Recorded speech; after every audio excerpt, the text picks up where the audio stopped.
Sachez-le bien, si le maître de la maison savait à quelle heure le voleur doit venir, il veillerait et ne laisserait pas percer sa maison.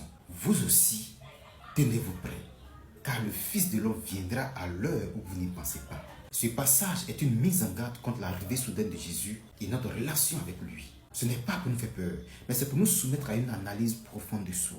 Et Jésus dit, si le maître de la maison savait à quelle heure le voleur doit venir, il veillerait. Il s'assierait devant sa porte pour attendre le voleur.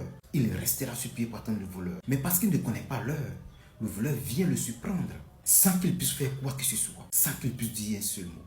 Alors Jésus nous dit, vous aussi, veillez, car vous ne connaissez pas l'heure à laquelle je vais venir.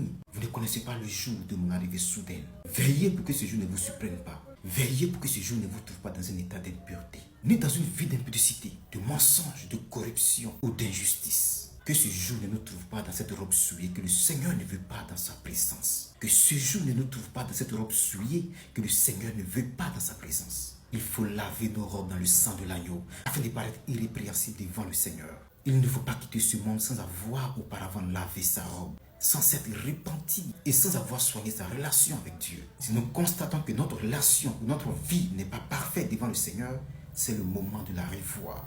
C'est le moment de revoir ce qui n'honore pas le nom du Seigneur et de la soigner. Attention, je ne parle pas ici d'une perfection au même degré que Dieu. Jésus a dit, soyez parfaits comme votre Père Céleste est parfait. C'est dans ce contexte que je dis d'avoir une relation parfaite avec le Seigneur. Soyons en règle avec Dieu pour qu'au jour de son avènement, nous ayons un cœur rempli d'assurance, rempli de joie. Bien-aimé, ne quitte pas ce monde sans avoir soigné ta relation avec Dieu. Ne quitte pas ce monde sans t'être repenti. Ne quitte pas ce monde sans t'être repenti. Il faut se repentir. Il faut soigner sa relation avec Dieu. S'il y a quelque chose qui ne va pas, c'est le moment de prier le Seigneur pour que le Seigneur nous accorde sa grâce afin de paraître irrépréhensible devant le Seigneur.